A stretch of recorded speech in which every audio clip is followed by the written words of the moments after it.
The broadcast is now starting. All attendees are in listen-only mode. Good morning, everyone. Thank you for your patience for the short delay before we begin it.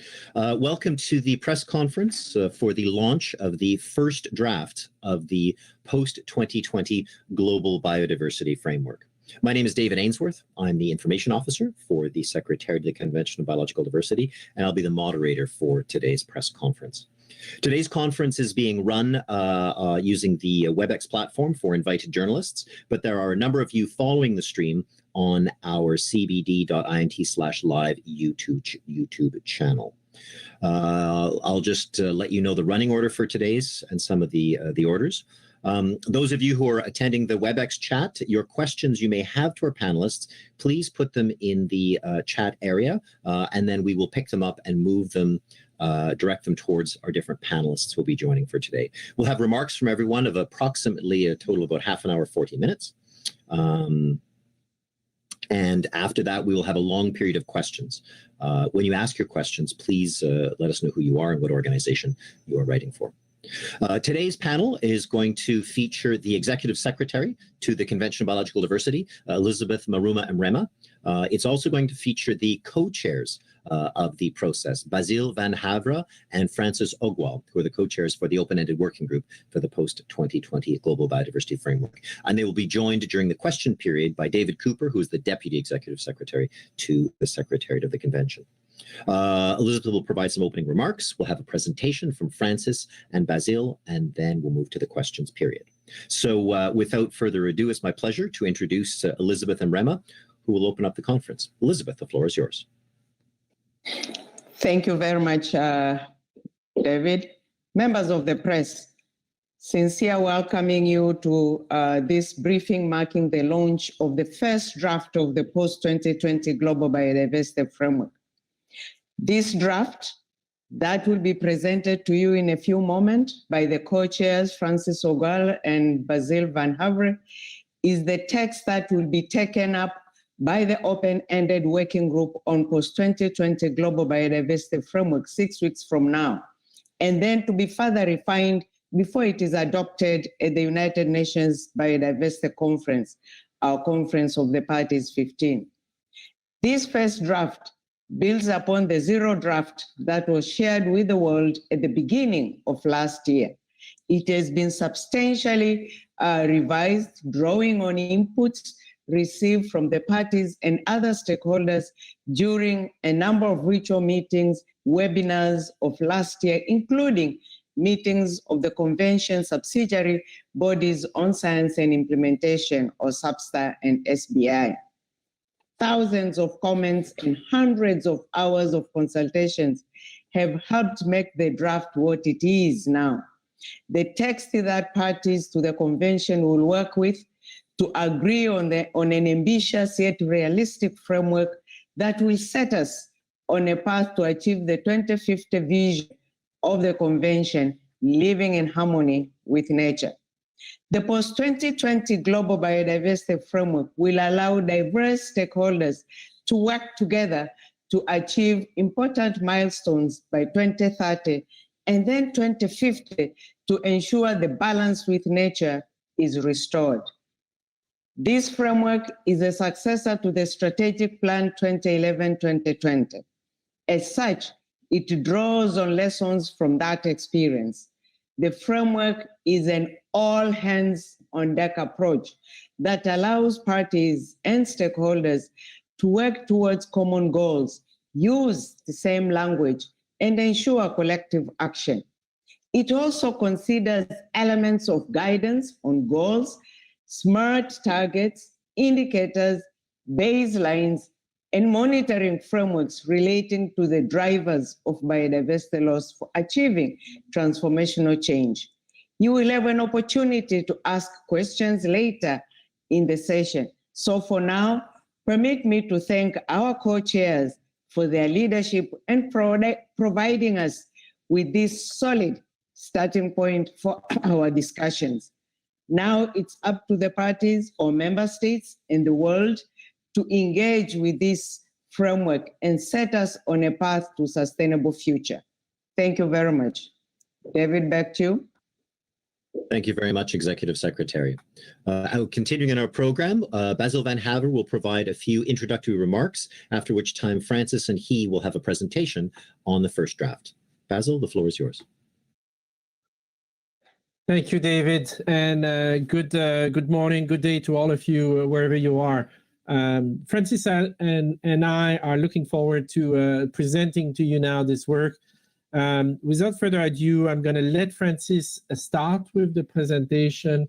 I will be sharing my screen in a second now, and we will share the presentation duty. And give me a second. You should be seeing my screen any moment. David, perhaps you can signal us when you see it.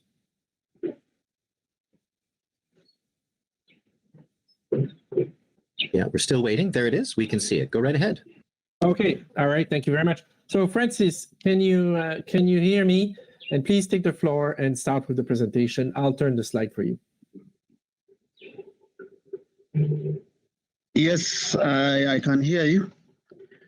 Good morning, good afternoon, good evening to everyone, wherever you are. I know there's time difference. It really gives us great pleasure today to really present the first draft of the post-2020 Global Biodiversity Framework. As you've just heard, this has been a journey for the last close to 3 years now, but I think it is worthwhile seeing where we are today. And this is something that we could have concluded last year around October, but we all know due to circumstances beyond anybody's control that that process could not end. But we are now making strides, and we are very happy today that you're going to hear what we've done so far, the support from the Secretariat, and taking on board a number of other input that have come on board. So this is a very exciting moment for everybody who has worked so hard to have this first draft ready and published. If we could go to the next slide, Coach.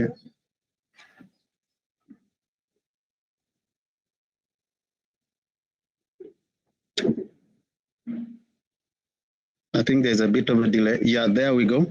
So this almost has been already highlighted by the Executive Secretary, that what we are having now, the first draft, has been through a very extensive process of consultation. And it began all the way back in January 2019. And here we are today in July 2021. So it has been very enriching.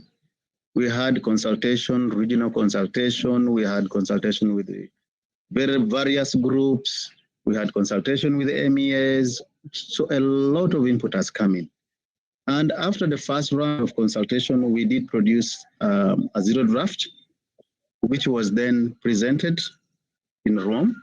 That was in February last year. And then from that, parties requested that we update it to an updated zero draft. Again, we did that, and we did present that to parties as well. So recently we had input coming in from the meeting of SBI, Substar, which has just ended, to help us again refine this document. And therefore today we are glad that having had input from all stakeholders, including SBI, Substar, we have been able to produce this draft. And have you heard 2,000 comments? You are talking of 700 pages. How much can you distill from that? That is a lot of text, a lot of information. So no wonder it took us 53 hours.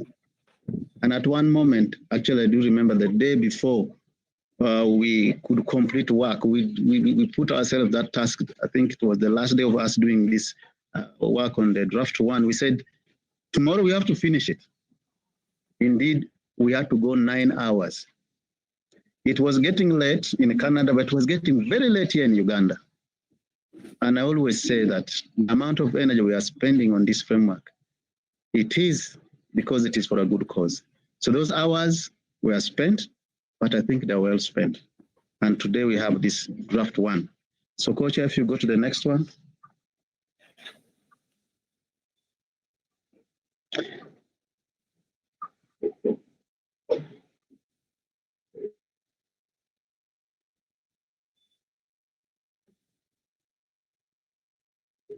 So what you're going to see in the next slide, basically, you're going to see how we have made effort into make sure that that comes.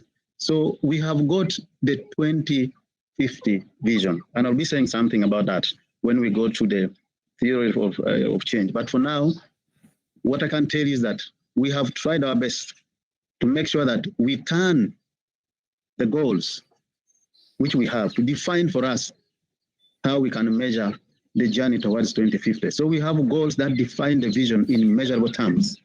Because if you're going to get to 2050, you should be able to, as you journey along, to see if you're making progress there. And there you will see that we then come up with what we are calling here as milestones. So the milestones you'll see in draft one, in this draft one, comes under each goal to tell us, is there progress as we tend towards that? Are we making any progress at all towards the goals? And therefore, if you make progress towards the goal, that means you are going to implement those action habits, which in any case have got time limits. So from the goals themselves, you come to the targets, and the targets will help you to measure whether you are making progress in those milestones. And ultimately, once we have made progress in the milestones, we can say we are going to move towards the goals, and then eventually the mission and the vision. So that is how we have managed to make sure that information in this document, which you're going to see now, flows in that manner. But also, in the targets themselves, we have attempted to address drivers of biodiversity loss, but also those other indirect drivers of biodiversity loss. That will come as you see them being presented by the co-chair. So you are going to see us presenting the tools and solutions that enable us to reach those targets. Now, something that we would like all parties, all stakeholders to appreciate here is that in draft one, unlike the updated zero draft, unlike the zero draft, there are no square bracket. There are no square brackets. It is all clean text. So for where we could get data, where we could get information, where we could get evidence from Substar, you will see that we will come up with numerical targets. But there are situations where we did not get evidence or information, and therefore we had to recraft those targets. So you'll see targets that don't have numerical information, but still we've been very careful to make sure that those targets, even if they don't have numerical information, they are still smart, they are still measurable, and we can still report on them effectively. So it does not really in any way dilute that target because it doesn't have numerical targets. We've tried our best to make sure that is a smart target, much as it may not have the numerical information on it. So let's go to the next one. But also to say that there are some new targets we have introduced, because you're going to see when the co-chair presents that we have increased slightly the number of targets from what was then 20 to 21. Now, I get to this very important element of the framework, the theory of change. But before I get there, let's also bring to your attention here that the theory of change is part D of the framework. But there is part A, there is part C, there is part B as well. So part A gives you information or background to the framework, summarized, concise. Then B gives you the purpose of the framework. Why are we putting this framework in place? And then C gives you the linkage, how this framework links to and supports achievement of the 2030 Agenda for Sustainable Development. So you'll see those parts before you get to the theory of change, just to make you see that this is not a framework that is not answering the development issues currently in the world, or that is standalone somewhere and is not attending to what the global community wants to really tackle. So we have managed to link it to the SDGs, or the Sustainable Development Goals for that matter. Now, going to the theory of change. The theory of change, in a nutshell, contains all the elements, contains most of the elements that is in this framework. So when you look at the theory of change, we are starting at a point where things are not good, but we are going to end up in the Vision 2050, where we are living in harmony with nature. meaning we start from where things are bad and we go to the desired state. You cannot go to a desired state by wishing yourself you were there. Since we've been part of the problem, we are going to be part of the solution to reach there. And it will demand hard work. Maybe humanity, by default, designed things to be like this. But we are going to work very hard to get to the vision 2050. So in the beginning part you see in black is the current state, which is not good. There is a loss of biodiversity at ecosystem, at species, genetic, name it. And that alone is jeopardizing human well-being. We are talking about food security, we are talking about nutrition, you are talking about good health, you are talking about clean water, everything else. Clean air, things are going bad. So those things are not really there the way we would deserve them to be. But also we are saying that the sustainable development is also being undermined. That is what loss of biodiversity currently causing. But we can change that. And so we are saying in that middle box you see there, where you see the mission, you see responsibility and transparency, you see enabling activities. There are those three broad areas where we are going to be busy in the next 10 years, in the next 20 years, 30 years. We have to reduce threats to biodiversity. We have to make sure that biodiversity meets the needs of people, but also that those tools and solutions that can enable us better manage biodiversity is in place.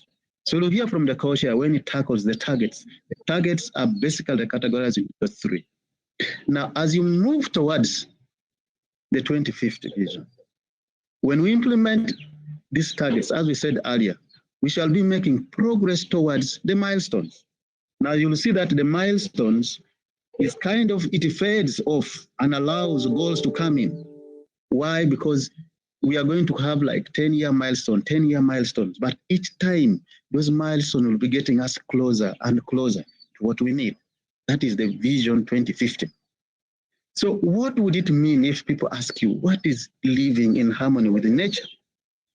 You shouldn't say that it's something very difficult to understand. It is unpacked for you. If you look at the vision 2050, there are 4 elements in there. If we can value biodiversity, that means you understand the importance. You understand that our survival here, it is basically because biodiversity is there. Without it, we are not here. And having understood that, you should be able to make peace with nature. Number 2, we should conserve, because that is the other thing we can do to make sure that we don't lose the biodiversity that we have. You have to conserve biodiversity. Then the other one is to restore. Where we might have gone wrong, we have destroyed, we have not been careful in using biodiversity. We have to restore. And then lastly, you have to wisely use biodiversity, because we are not going to say don't use biodiversity. How else will the humanity survive on this planet if they don't use biodiversity? So there are 4 elements that enable us to live in with nature, to live in harmony with nature. Don't wait for 2050 though, and start saying, now I want to live with nature, in harmony with nature. No, we are meaning even now, people should be valuing nature, people should be conserving nature, people should be restoring nature, and they should be utilizing nature wisely. So this theory of change, when you look at it for the communication team, this is the summary of the framework itself. So that is what I can say about the theory of change. You look at it, it gives you a picture of what this framework is about. Then we unpack for you the details as you read along. So let's go to the next slide. I hope you can still hear me here. The next slide will basically deal with the goals which has now come, the goals and the milestones. I already explained earlier that for us in this framework, draft 1, we have reorganized the goals and the milestones. So you'll find just below the milestone, the goals, the milestones are there. Now, let's look at goal A. And we had a lot from the consultation that certain things we needed to give attention to. diversity, genetic diversity, populations of species, integrity of ecosystems, connectivity of ecosystems. These all came up. And so you'll see that in goal A, there are a number of elements in there, but you don't have to worry about that because they are unpacked. They are all tackled when you come to actually the targets, when you come to the milestone itself, the targets, you will see that they are all captured. So goal A, what do we say in goal A? We are saying here that the integrity of all ecosystem is enhanced with an increase of at least 15% in the area connectivity and integrity of natural ecosystems, supporting healthy and resilient population of all species. The rate of extinction has been reduced at least tenfold, and the risk of species extinction across all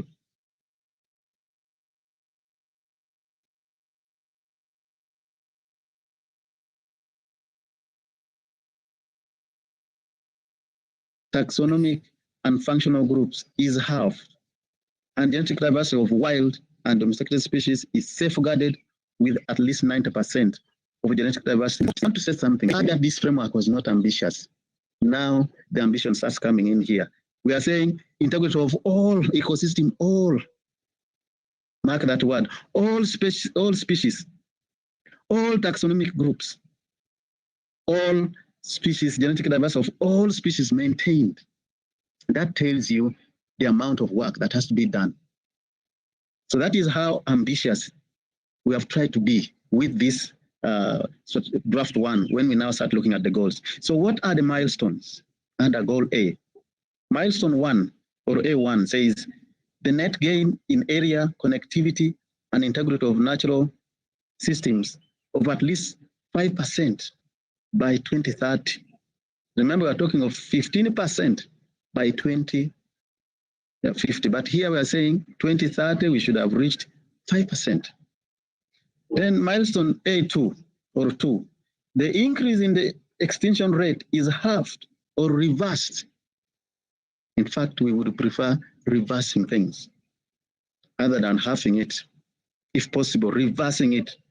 And the extinction risk is reduced by at least 10% with a decrease in the proportion of species that are threatened, and the abundance and distribution of population of species is enhanced or at least maintained. That is the other milestone, the second one for that goal A. Milestone 3, genetic diversity of wild and domesticated species is safeguarded with the increase in proportion of species that have at least 90% in their genetic diversity maintained, 90%. Now goal B, and we've said this all along, we are here because biodiversity is giving us all the services we need. If those who came before us were to be as reckless, if they were to be as destructive, we don't think we'd be here anymore, because our life is maintained by biodiversity. In fact, one time we had a theme for Biodiversity Day, which was saying biodiversity is life, biodiversity is our life. So the natural contribution or the benefit we'll get from biodiversity is just immense. And goal B, therefore, tells us something about us taking what it is needed to make sure that there is conservation and sustainable use of biodiversity to promote or to enhance the development agenda. So goal B says nature's contribution to people are valued. Remember, I told you we started unpacking. Now you can read. Valued, I said, was one of the elements of the Vision 2050. So you can see here, nature's contribution to people are valued, maintained, or enhanced through conservation and sustainable use, supporting the global development agenda for the benefit of all. Biodiversity is for all, irrespective of who you are in this society.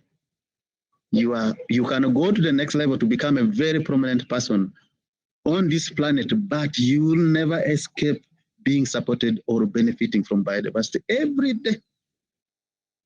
So milestone B says nature and its contribution to people are fully accounted and inform all relevant public and private decisions. Nature's contribution to people are fully accounted. Those are the benefits we get.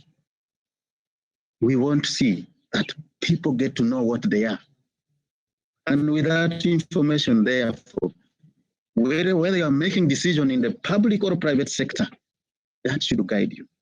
Milestone B2, this is about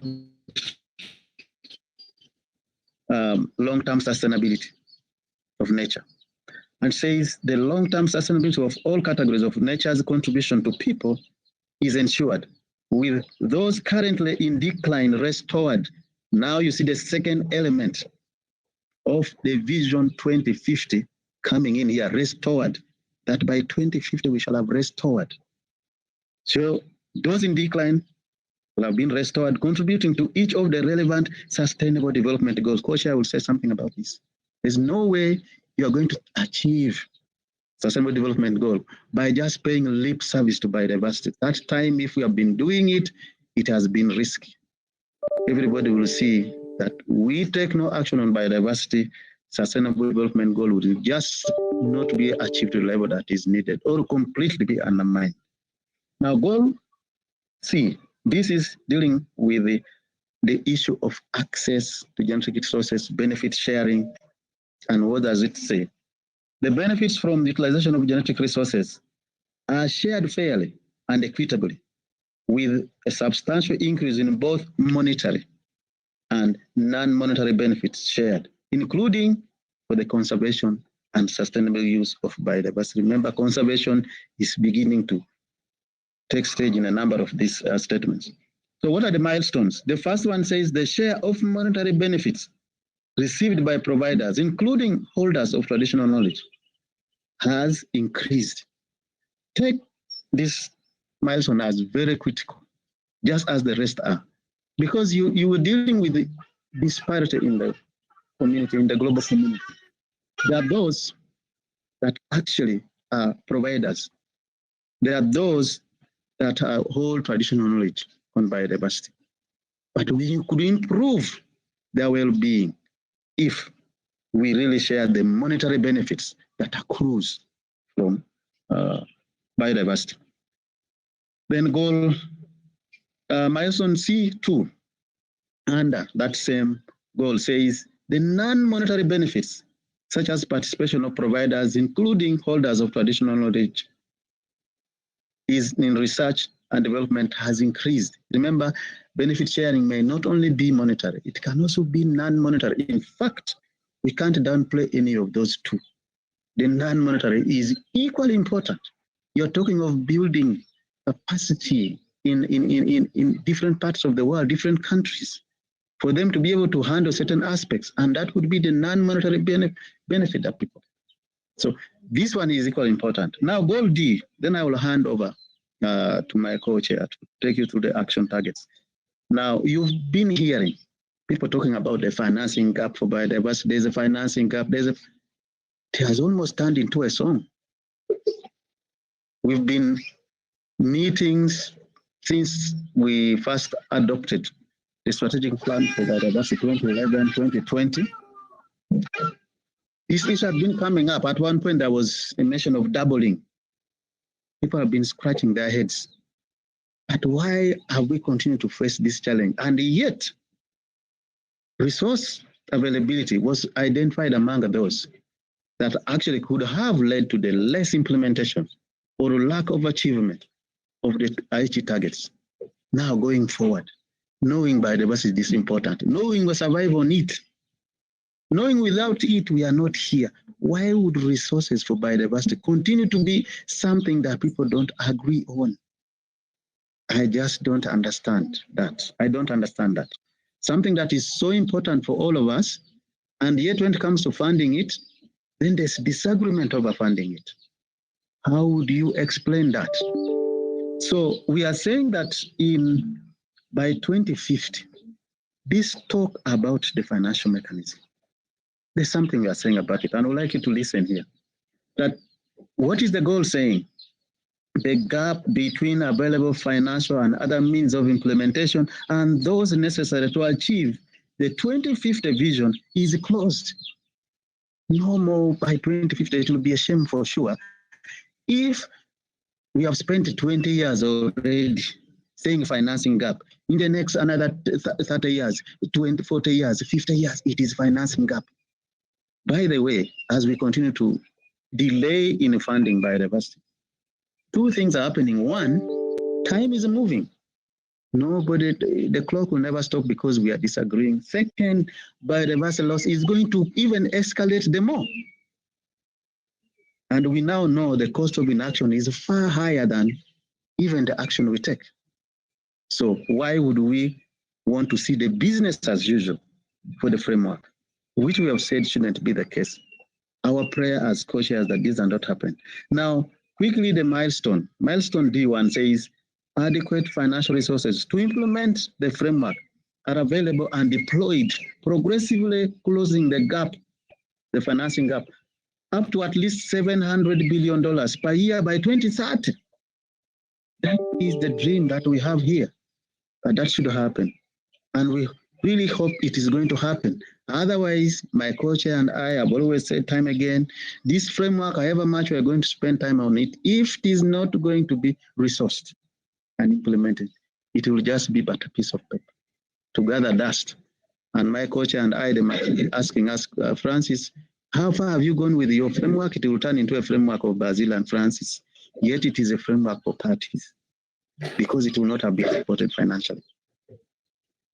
Milestone D2 says adequate other means, including capacity building, and capacity building was already one of those other critical elements that undermined the implementation of the IG targets, the strategic plan for biodiversity 2011-2020. This time around, are we going to carry the same behavior? So it says adequate other means, including capacity building and development, technical and scientific cooperation and technology transfer to implement the framework to 2030 are available and deployed. This is why we are really trying our best to make sure that by the time this framework is adopted, that the capacity building strategy and other capacity aspects needed, whether for biosafety, Nagoya, the CBDs, that they are already in place and being deployed. Not to again spend time and begin agreeing on capacity building when it is 2 years to the end of like for the case of the strategic plan for biodiversity. It was somewhere when it was 2 years left that people started saying, okay, maybe we need to do something, but time had gone. So this time it is a package that is coming. And lastly, milestone D3 says adequate financial and other resources for the period 2030 to 2040 are planned, not to wait for that time of 2030. And we start saying now, we don't know how much we need for 2031, 2040. No, we are saying adequate financial and other resources for the period 2030 to 2040 are planned or committed by 2030, meaning even as we shall be implementing, we should be working hard already to see the resource envelope for the next period that runs 2031, 2040. With that, thank you so much. I will hand it over to my co-chair. Thank you, Francis. And you're a tough hack to follow. I will not be able to replicate the same style. Hopefully, I'll have the enthusiasm. Colleagues, we're going to start on a few slides about the targets. And in the interest of time, because I think it's going to be important to leave some room for question, I'll be focusing only on a few and not everything. I hope that will work for everybody. The first target is a successor to the previous one. You will note that we've split what was in the previous draft one target into two. We heard a very clear message that restoration needs to have its own targets, and there it is, you got it. So the first one is on managing land and retaining intact and wild species. So that's an important aspect to keep in mind. The second one is on restoration, and based on the advice from Substa, We took a relatively conservative number of 20%. Yes, it's higher than the HE targets, but we feel this is what is needed, and we looked at the advice from Substa that is what's needed to reach the vision.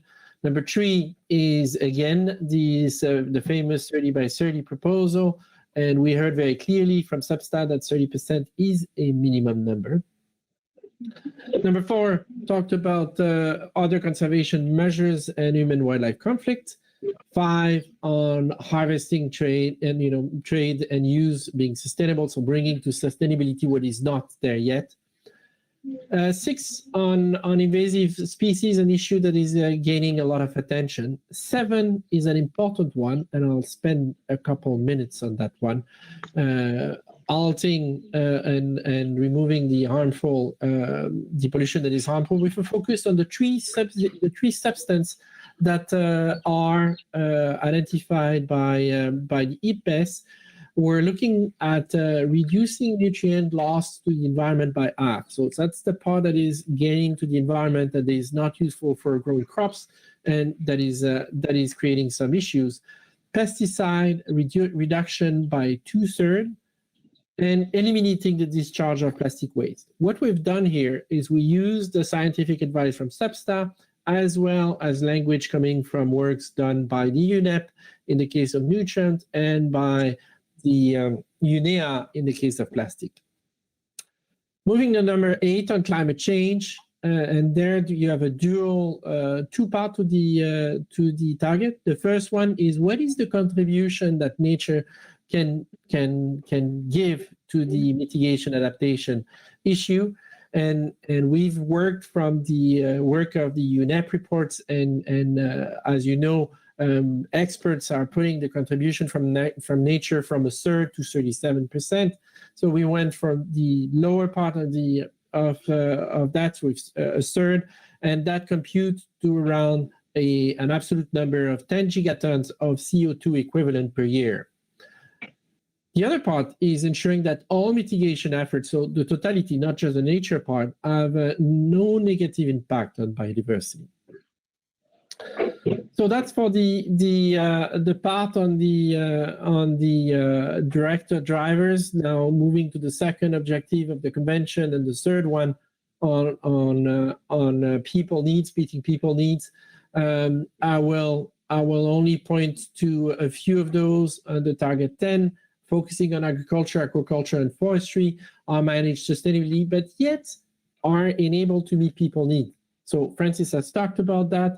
We feel that a combination of having a sustainable and resilient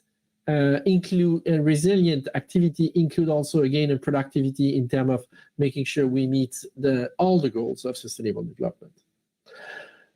Number 12 on urban area and urban dweller is very important, and number 13 also important in terms of access and benefit sharing. Let's move to an important package, which is the supporting targets. And we're going to go back. Keep in mind all those goals that Francis talked about, particularly when we look at 14, which is the integration of biodiversity in policies. I'll point to a few words into that target, such as accounts. How do we account for that very important asset that is nature? How do we factor into all sectors, ensuring that financial flows are aligned? So keep in mind, we get this gap under goal D, and then 14 is one of the action. 15 is about business, all type of business, and reducing the negative impact, looking at sustainability, new mention of extractive industries, and also the use and the disposal of product. 16 is how do we include people? And I take you back to the comment from Elizabeth Mrema that this is a framework for all. So 14, we cover government, 15, we cover business, 16, we're talking about people. That is you and I. When we make choice every day of our life in decision we take, we should have access to the information and to the alternative that enable us to make responsible choice, and therefore diminish waste and diminish overconsumption. Let's move to 18 and 19, which is the very important part, the mirror of that milestone on goal D1, so milestone D1. The first part of it is eliminating negative incentive by at least 500 billion. This looked like a very big number, but in fact, when you look at the Paulson studies and when you look at the OECD report, it is actually a conservative number and totally doable. Remember, this is not about spending money. This is about saving money.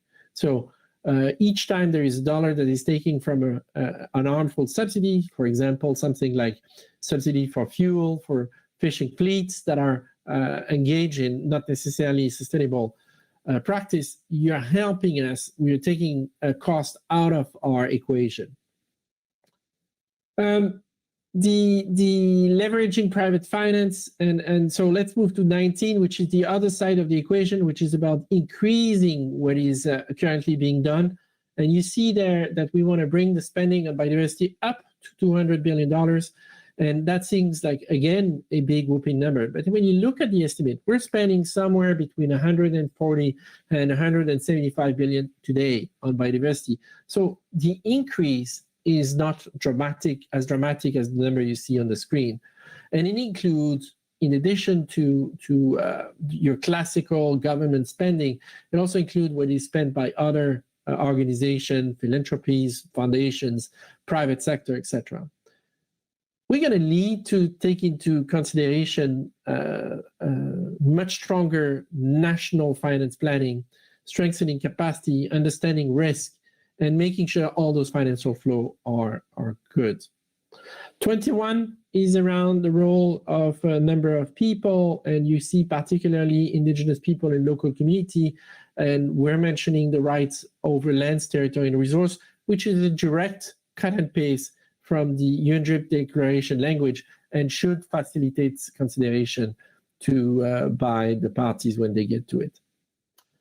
There is a number of other sections. I won't go through all of them. Probably the only point I will look at is the one around the question of transparency and responsibility, which is kind of the system we're going to be using for planning, reporting, monitoring, and review. And clearly, there is a desire for a much more robust system, one where countries have obligations. So what does responsibility mean? Is those interest and responsibility that parties have to do those reporting and review.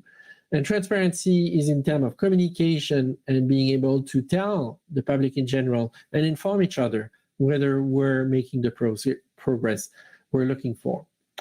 Finally, I want to show you a bit of a graphic of how we feel all those aspects are working together. And then we're starting from that vision of living in harmony with nature. As Francis has told you, it's very important to be able to detail that vision into measurable goals. And you see for them there, those measurable goals are expressed in 2050. And after that, they're going to be expressed in 2030 milestone. Add to that the targets, and I think that's one of the key message we want to give you, is that we do not feel this is a menu from which you can choose one target and the one you like. This is a whole, and in order to get to the success on any one of the 4 goals, we need progress on the 13 targets you see on the screen. And in fact, in order to realize those 13 targets, we also need the other target from 14 to 21. So the system is we try to increase the coherence of the system. We try to bring something that is both ambitious in terms of results, but equally ambitious in terms of giving us the means to get to those results. That is completing our presentation. Looking forward to the next step. The floor is back to you, David. Excellent. Thank you very, very much, co-chairs. Thank you, Francis. Thank you, Basile, for walking us through the first draft of the framework. So I'm going to ask our panelists to activate their cameras. Basile, the Executive Secretary, Deputy Executive Secretary, and then Francis, I know you may or may not have the bandwidth to activate your camera. We're going to start to take the questions now. I see one in the chat, and there's another one that I received by email separately, and we'll take this where it's ready. So the question that we received here was from Tetsuji Ida of Kyoto News in Japan. And so Tetsuji asked the question, many developed countries have invested a lot of money in recovering from the effects of the novel coronavirus. And as a result, they're in a tough financial situation. In this context and situation, don't you think it would be expected that developed countries would oppose the idea of specifying a specific target for the amount of funds needed for biodiversity conservation? And then I guess the other element of that is, do you think it's possible to overcome such a situation? I think for that question, what we're going to do is, hold on just a minute, sorry. Let's see here. I'm going to send that question to Basile. You can make a comment, then Francis can follow up, and then perhaps Elizabeth could work on that way. So go ahead, please. Thank you, Tetsuji. That's a very, very interesting question. Let me flip the question back to you. What do we do after a pandemic if we do not invest in biodiversity? I think the question is such that there is a very definite desire by a global population to protect us from future pandemics. Part of that protection is going to be to protect biodiversity. So let's not see that as an expenditure or something that is kind of on the wrong side of the ledger. Let's see that as an investment. And then when you look at the type of information we use, look at the Paulson reports, which make very clearly the value of that investment. Recently, there was also some modeling done by the World Bank Group in terms of showing how the value of that investment will translate into economic growth. So definitively, we are totally cognizant that the financial situation and the room to maneuver that exists is different. Yet, we also equally see that there is a desire to make some clear investment to protect ourselves from pandemics, from crises, from climate, and from nature. Excellent. Thank you, Basile. Francis, could we get a reaction from you, please? Yes, I don't know. Do you see me on the video? No, it's just black, but we can hear you very, very well. Okay. So we have that. Okay. Yeah, so I'll remove it. Now, in addition to what Coach has said, first I have to say that the benefits from biodiversity knows no boundary. You cannot say that the biodiversity in a certain country, the benefit is confined there. As we know, the benefit is transboundary. It is global in nature. So if that is what we know, and that is the benefit to get from nature, we should not, I think, undermine that benefit which biodiversity provides. Secondly, when you look at the current situation in the world, one would say a developed country is going to invest less in climate change because we have had the pandemic. But I don't think that is the case. You have heard that the actual countries are preparing more to tackle climate change. But we have also said several that there is a link between climate change and biodiversity. You cannot implement or do the other in isolation. So the investment that we are seeing going to climate change, let's have the same going to biodiversity, because this is a global good. It's not just for the benefit of a few people, it's for everyone. The other part I want to say is that, and connects to what I said earlier, that biodiversity is health, biodiversity is life, and therefore our life depends on biodiversity. Look at the health aspect. The answers right now that are coming towards addressing the health aspect associated with the pandemic, the COVID, is actually from biodiversity, especially for countries like the least developing countries and the poor communities. They are basically picking this herb, the other herb, this one, and some of them are getting remedies. So even getting the solution to some of the pandemics that we are going to have now and in future, the solution is still going to come from biodiversity. So really, to delay action and to say the pandemic has resulted into government spending more to cope with it, we understand that is the case. But to say then biodiversity is not, we are creating more problems ahead. So we need to invest in biodiversity just as we are investing in climate change and others, because biodiversity is also a global crisis that needs to be tackled. Thank you. Great. Thank you very much, Francis. Executive Secretary, you have the floor. Thank you very much. Our co-chairs have said it right. Without biodiversity, there's no life. It's life to the human well-being as well as the planet. And yes, biodiversity loss is connected to all other actions. And the pandemic has taught us very well that even as we move towards post-COVID recovery, taking nature into consideration as the recovery plans and the investments are made is the only way to avoid future pandemics. Scientists are already telling us that if we are not careful, we should be ready for even more serious pandemics than what we have today. So clearly, whether you look at climate change or biodiversity, we are still being reminded to go back to ecosystems, to go back to nature is where the solutions are. Solutions for climate change, solutions for biodiversity, and not just nature-based solutions, but also looking at ecosystems approach, because we cannot deal with biodiversity without looking at other aspects, be it climate change, be it pollution, under chemicals, be it invasive alien species, be it land degradation and other conventions. So actually the entire implementation of the different multilateral environmental agreements will further help in the even implementation of the framework once it's adopted. This is the last chance we are given, the last decade. Biodiversity loss has been unprecedented in the history of mankind. Species are going into extinction. The oceans are being choked. So you can see all these are interconnected, and hence the One Health approach, which has also been mentioned, I think, by Francis. So whole of society, whole of government, solutions moving towards the post-pandemic recovery will be our answer. Fortunately or unfortunately, the pandemic situation has even highlighted the importance of biodiversity and created that awareness probably more this time than ever before.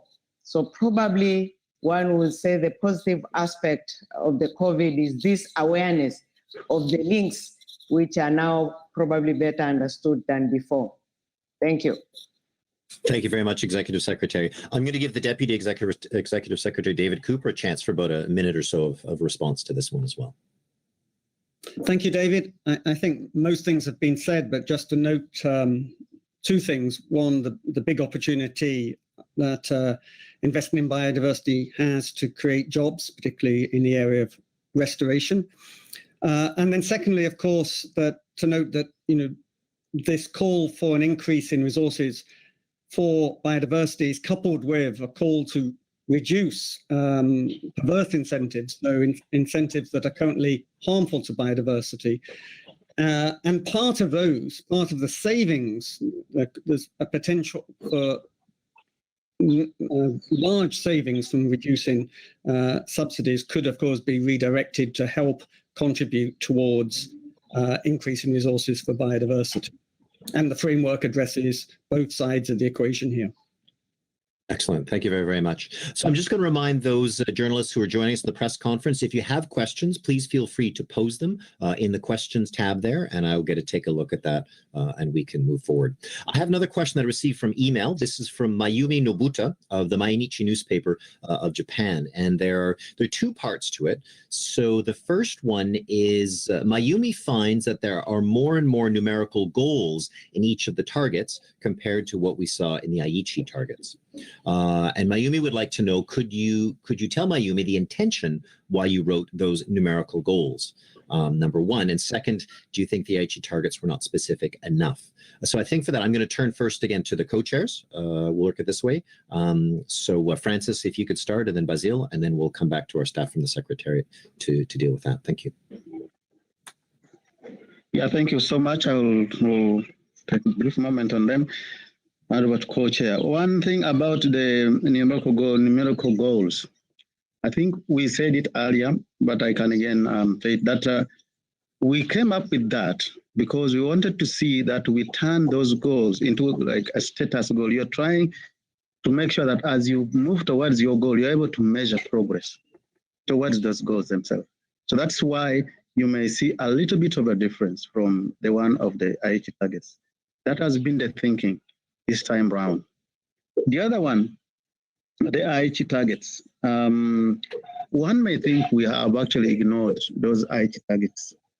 I think my screen, I'm even frozen. I will take myself off from this camera. but we can see you, Francis, which is lovely. Good. Okay, so I was saying that the Aichi targets, you may think we have not taken them on board. Really, we have. It is just the wording, perhaps, that has changed here and there a little bit. But actually, we've not Aichi targets. If you read that draft one carefully, you'll find they're reflected somewhere. Most of them, they're there. We remember we said during the consultation meetings we had, we said we were going to build on from the strategic plan for biodiversity 2011-2020. There are some targets that the wording are so close, even to the one of the Aichi. So read it, you'll find that actually we didn't put Aichi target aside and did this as a standalone. It's a new thing, completely new thing. Over to you, Basil. Thank you. And the only thing I would add to it is what parties have told us is to do ambitious targets, so targets that enable reaching the vision, but also realistic targets. So the numerical aspect that you see there have been discussed at length and are firmly based in scientific evidence or administrative one or from finance. So they're not Basile and Francis dreaming out what they see is good for the world. Not at all. They're very clearly linked to what we can defend and we can point to. Some of you in the audience have already been asking me some question about the details of the calculation. We can do that. So what we notice with target 11 in the Aichi is what get measured get attention. That's a good way. I think organizations, governments, ministers like to have a clear goal. They can stand up to their constituency and say, I've reached that goal. And we think we're trying to provide that impetus to governments to take action on all fronts. And that's why we have several targets where we are. There is also a number of places where we could not find ways to measure and indicators, and we decided to take them off. So a balancing act through the drafting. Thank you. Excellent, thank you. I'm going to turn to the colleagues of the Secretariat. First, we'll start with the Executive Secretary and then our Deputy. Thank you. I think we all need to remember that when we're reviewing the performance of the Aichi targets through our Global Biodiversity Outlook, it was clear that although none of the targets were reached, some progress had been made. So where progress had been made, that cannot be forgotten. And I think that's what you see in the framework, because we need to upscale and build upon that. And also build on the lessons learned. When I say lessons learned, for instance, why when the targets are met? And one good example we keep saying was that the Aichi biodiversity targets had missed the review monitoring mechanism, which now within the framework that has been included in this morning, I think on our website already the indicators framework is already shared. Again, some of the lessons learned from the Aichi targets. So again, the framework is building on the previous strategic plan, because those areas need to be still implemented. It doesn't mean that where we did not meet the target, then we throw away. It is the same biodiversity, which we say transboundary. So it's building upon that, strengthening that, and hope this time we'll be able to make a difference in its implementation through the means of implementation accompanying the framework. Thank you. Deputy Executive Secretary, any quick comments? So yes, just perhaps 3 quick points. First, the numerical targets we feel are very important in guiding the direction, in providing a focus, but the other elements in the targets are also important. So you look, for instance, at the target on protected areas and other effective conservation measures of 30%. It really matters where that 30% is. It's important that it covers the areas of real importance for biodiversity. And of course, it's important that those areas are effective, and for that to be the case, that they're developed together with local communities and indigenous people.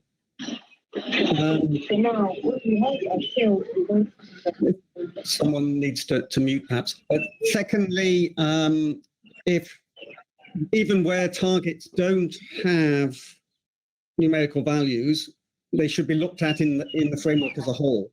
And the goals have numerical values, and the targets are, of course, meant to achieve those goals. So this coherence that Basil focused on, we need to look at the framework as a whole. And you'll see that the targets, when you look at the targets alongside the milestones for the goals, the idea is trying to bend the curve of biodiversity loss by 2030, or in other words, to put nature on a path to recovery by 2030. Not everything can be achieved by 2030, but we should be turning the direction and be on a path to recovery. And the targets are what's necessary to do that. Is the understanding. Excellent. Great. Thank you very, very much. So this is another follow-up from Mayumi. And I think this is good because it provides some other details that are coming out as well. Mayumi says, although numerical goals are mentioned, Mayumi says, I think it'd be hard to measure if they were achieved or not in some of the targets. Do you have a plan to make the indicators? And so this is where I'll open up the floor to the co-chairs to comment, first of all, about our plans for moving forward on the indicators. Thank you, and maybe I'll start, and then Francis can follow. As Elizabeth has mentioned a little bit earlier, that we're publishing today the list of one part of the indicators, so there is significant work. And in fact, I agree with Mayumi that you cannot have a conversation about the targets without having a conversation about the indicators. And then when we did our work in preparing this document, we had the 2 documents open, and we were kind of constantly referring back to the indicators. That's why we want to make sure that the parties have in hand the indicators. We have a list, and I can't remember the exact number. I'm sure David will, of I think 34 or 38 indicators that are the top level one. So there will be 2 other categories, and we need to do some further work with the team on that.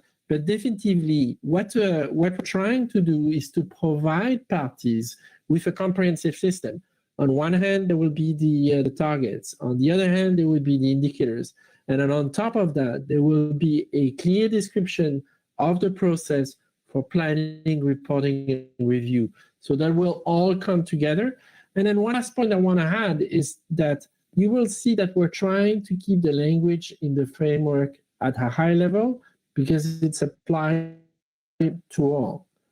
It concerns the chemical convention, it concerns the financial sector, it concerns many different parts of our society, and it should be able to understand and see themselves.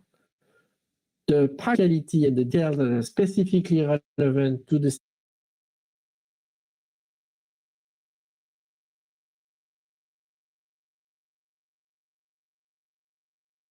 I think we've missed some sound from Basil. I think you blipped out there for a minute.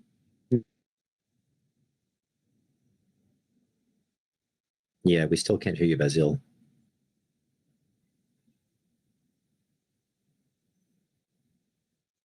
Yeah, I think we've missed it here. Francis, can we have you continue for a minute? Maybe Basil will be able to... Can you...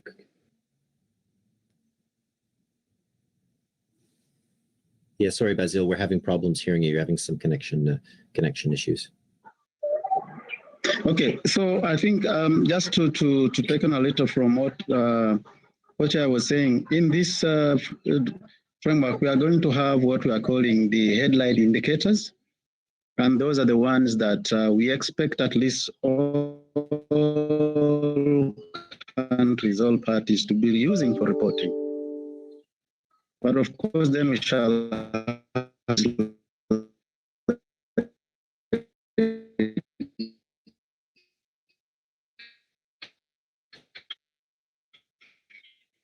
the ones that... Sorry, Francis, you're breaking up again. We're having problems hearing you. Also indicators on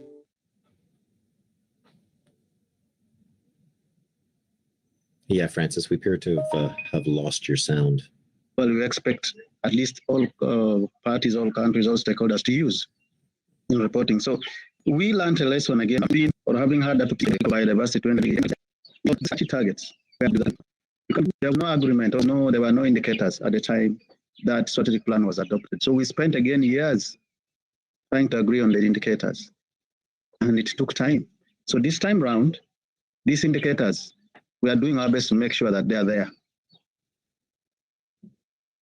Okay, excellent. Thank you very much. We're having some connection issues. I think I'm going to have Elizabeth and David make some comments on this indicator matter, and then we're going to move to a couple more questions we got. Thank you.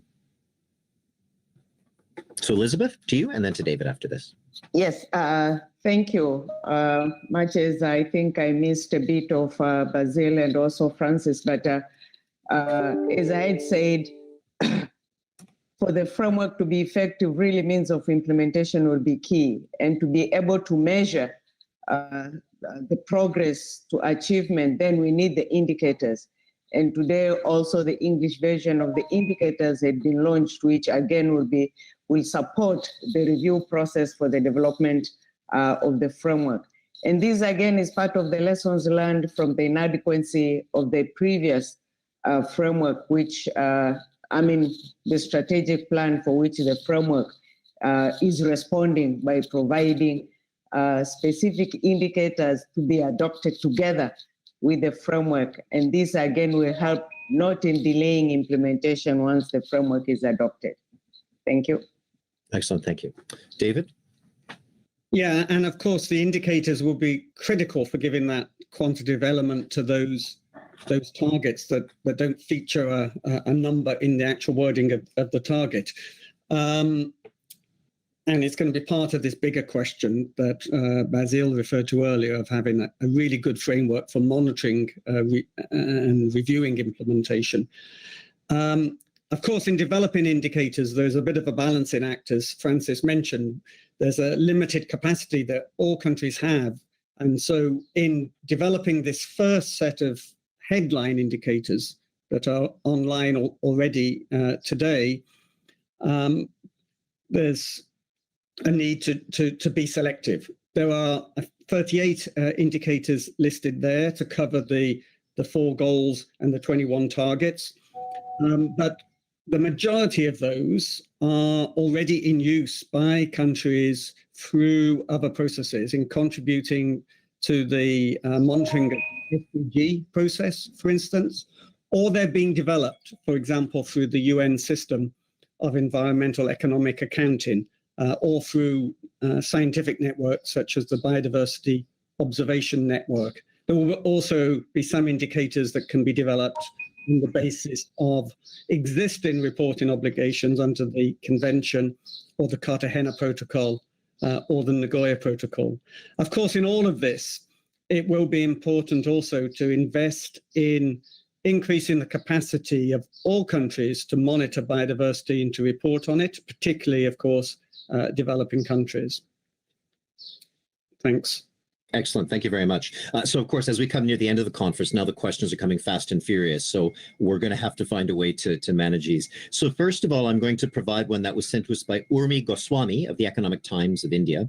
And Urmi writes, developing countries have been hit hard economically by the pandemic. The fiscal room is vastly reduced, and the focus is on recovery, which is not always green. So what is the plan to ensure that developing countries are able to pursue a recovery path that keeps biodiversity protection at its core? So for that one, I think I'm going to turn that maybe Francis, why don't you start, and then Basile. And then what we're going to look at as a follow-up, and maybe I'll have Elizabeth and David talk about this, what kind of compliance mechanism is being considered to ensure the goals are met? So Basile, and so first Francis, and then Basile, you can take the question of the developing countries.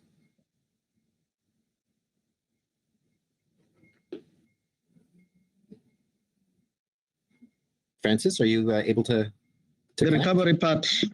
Yes. Can you hear me? We can hear you. Go ahead. Okay. So, the question concerning how the developing countries are going to recover or carry on from the pandemic itself. We, of course, know that developing countries will need to be supported in terms of various support that can come to them. You're talking about financial, you're talking about technical, you're talking about what the countries will identify as being critical for them to really recover from the pandemic.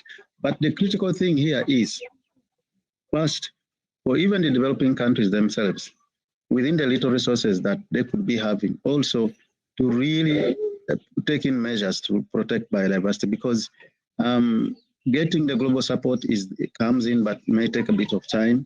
But also need to allocate whatever little resources is there to really protect nature, because we have seen in the developing countries that actually the answers to the pandemic is coming more from actually nature itself. Most of them are not able to produce their own vaccines. They are waiting from the developed countries to get those vaccines from them. So in such situations like that, conserving biodiversity becomes very critical to the developing countries. So I think the developed world then needs to be seeing how best they can support the developing countries to recover from that, and also make provision for biodiversity conservation to be part of the support that is going there. So if the support which is going to developing countries could include the aspect of conservation, of biodiversity conservation, that would help more of a holistic approach to recovery than only one aspect of things. That is the way I would look at it. Great. Thank you, Francis. Go ahead, Basile. Thank you, and just ignore me if you can hear me well. So in addition to what Francis said, I think you got to keep in mind applying the targets we're putting on the table, maybe just a way to make this recovery green. When we're talking about factoring in government decision-making biodiversity, this is about that. When we're talking about understanding the risk that companies and business are exposing themselves to, that means that the financial sector and the financing decision will be recognizing those investments that are lower risk from a biodiversity perspective. So definitively, we do not see that as separate process. They are integrated process, and what we're seeing today is a very fast and increasing very fast demand from the financial sector, public and private, multilateral and national, to look into the biodiversity dimension of the investment and recognize that. So my sense is that we're benefiting a little bit from the work that has been done by colleagues under climate change, and we're seeing that integrated attention coming very, very fast and actually pushing us to move faster. Thank you. Excellent. Thank you very much. So the second question was the one about compliance mechanisms. What kind of compliance mechanisms are being considered to ensure the goals are met? And just in the interest of time, I'm going to have the Executive Secretary and then the Deputy Executive Secretary address this question. Please go ahead.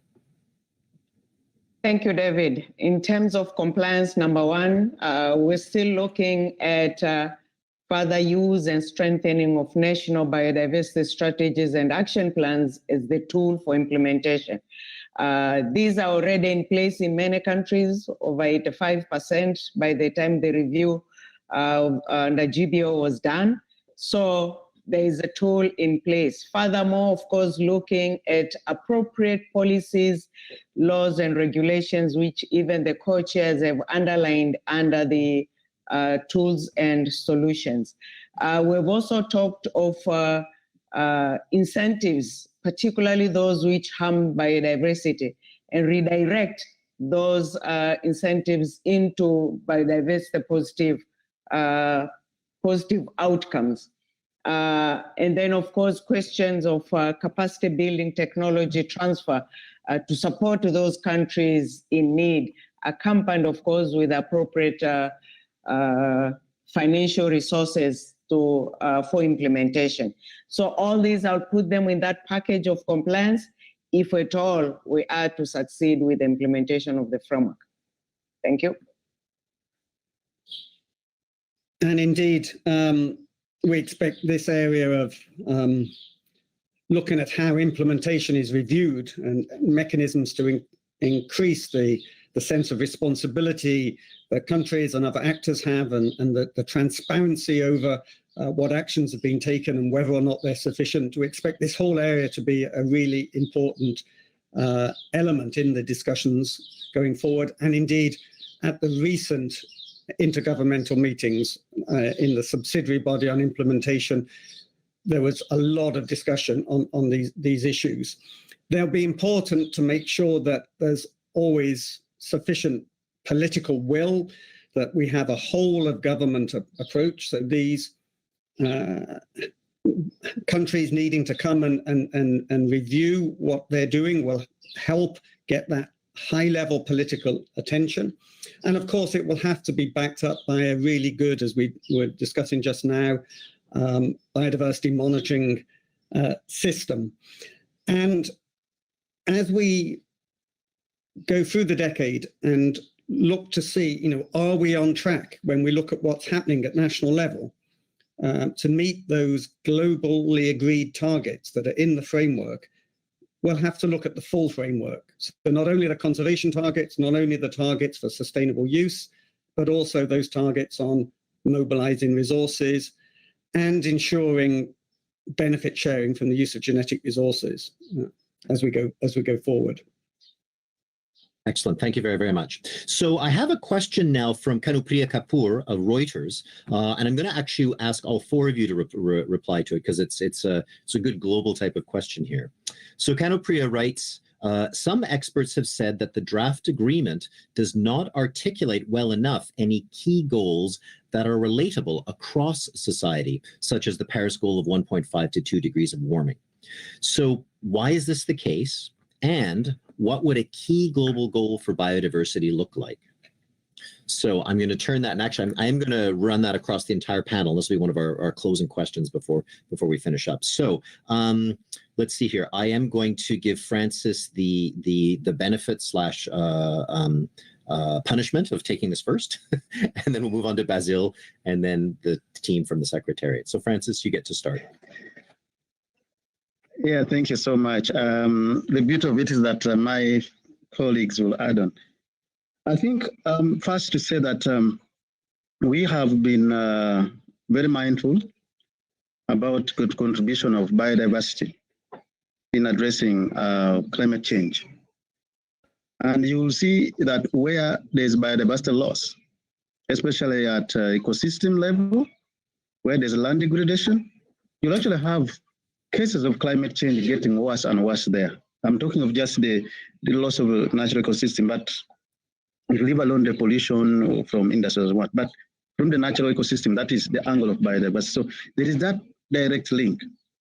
And so you'll see in target 8, that we have brought that into perspective. We're even saying there that at least biodiversity should be contributing at least 10 gigatons of carbon dioxide equivalent per year to global mitigation efforts, and ensure that all mitigation and adaptation efforts avoid negative impacts on biodiversity. So the action that are taken to address climate change, again, should not be at the expense of biodiversity. So that is how we've tried. Is that linkage we have created. Now, what would be, is it the key goal for biodiversity? I know there is an attempt to look at how the climate change issues are being handled, where there is perhaps 1.5 degrees as one element that has to be looked at, and people will always see, so what are you doing in biodiversity? Why don't you have one goal? Why don't, climate change is climate change, dealing with one aspect, climate change, 1.5 degrees. Biodiversity has got 3-4 angles to it. You are talking about ecosystem, you are talking about species, you are talking about genetic, you are talking about biotechnology. You know, there are so many angles to biodiversity that you cannot just get one goal to address all of them. And that's why you see that we've tried to make sure that those 4 goals reflect most of those. So we have to appreciate, we understand that importance of having one goal, like in the climate change. But when you look at biodiversity, we have to be realistic to what we are doing here, that it's a lot harder to just try to craft one goal in that direction. You will either undermine what biodiversity is, or just promote one aspect only, and you leave all the others. So this is where we want colleagues and stakeholders to understand that biodiversity has got dimensions which are a little bit different from climate change in terms of handling those issues. So it's not going to be very straightforward just to come with a one goal that would tackle all those 4 or 5 different facets of biodiversity. But all the same, when you do those different ecosystem, species, genetic, what you are tackling biodiversity. And that is why biodiversity is unique in its own. Yeah, maybe I'll leave my colleagues to add on that. Thank you, Francis. Basil, please. Not much to add. I think, Kanu, we would be quite happy if we had find the sexy equivalent to 1.5. Francis has clearly detailed that this is a complex issue. There is no doubt that within the 21 targets, several will be the focus of more attention than others. What we're trying to do is to ensure that the attention is not getting on a single target. I think one of the elements we remember or we noticed from the EHE system is basically target 11 was the only one ministers would be remembering. So we'll be quite successful if ministers can remember a fair amount of the targets. So let's check in a few years and see where we are. Thank you. Great, thank you. I'd like to turn to the Executive Secretary and then the Deputy to look at this question too. Thank you. Thank you very much. This is the question which has been asked by many people out there, that we have that clear goal for climate change, and what will that goal for biodiversity be? I think Francis has alluded clearly, biodiversity is not one word like climate. You're talking of land degradation, sea pollution, invasive species, I mean, many other issues. So I think for the co-chairs, it must have been very difficult, and I'm sure they thought through to really get this one numerical target which can be used to measure everything under biodiversity. And many other terminologies as the result have come up, nature positive, zero nature positive target and the like, as opposed to really one numerical. So I would say biodiversity encompasses too many themes under it, and therefore to get that number which will be able to respond to each and every theme under biodiversity and like climate might be rather not just difficult, but impossible. Thank you. And I mean, as the other speakers have said, I mean, biodiversity is multifaceted with ecosystems, with species, with genes. And so it's not possible to capture all of this in a single number. And that's before we get to the other issues like sustainable use and benefit sharing and nature's contributions to people. Nonetheless, the 2050 goals do include numerical goals for species of cutting the extinction rate by a factor of 10, for instance, and halving the extinction risk across all species. These are very ambitious goals and would take us into the direction that has been recommended by the scientific community in terms of goals for these aspects: extinction rate and extinction risk. And in fact, there's then very specific milestones for 2030 of extinction rates are currently increasing. We have to stop that increase and then eventually begin to cut that extinction rate. And that has to be done by 2030. The extinction risk across species towards this 2050 goal of halving it to cut it by 10% by 2030. These are very ambitious targets. And of course, they will contribute then to the bigger picture of reversing biodiversity loss and putting nature on a path to recovery by 2030. That's then, as others have said, backed up in numbers of targets, the 30% protected areas by 2030, the cut of subsidies by 500 billion, the contribution of biodiversity to the climate mitigation issue by at least 10 gigatons of CO2 equivalents a year. So there's, yes, a multitude of targets, but necessary to cover the multifaceted nature of biodiversity and its contributions to people. Excellent. Thank you very much. Well, thanks to all the panelists. We've hit the end of our time, so I'll have to close this up. The only comment I would make, we did receive a comment about where the process is. As you know, the draft, this first draft of the framework was published on the website of the Convention on Biological Diversity in all 6 UN languages. This text will then be taken up by the governments and stakeholders in the open-ended working group that will be meeting virtually from the 23rd of August to the 3rd of September. And those discussions will engage the text. We'll look moving on that, and that will then move forward in the process to be discussed and adopted at COP15. Later on. So I'm going to bring the conference to a close. Those people who didn't have questions answered on YouTube, my apologies. We've hit the end of the time. Thank you to the co-chairs for taking their time. I thank the Executive Secretary and the Deputy Executive Secretary also for taking their time. All of you watching on this, please continue to engage in the process by coming to cbd.int/post2020. You will see the latest updates on the process, latest documents, meeting dates, etc. So with that, I bid everyone a very good day. Be safe, be well, and thank you very much.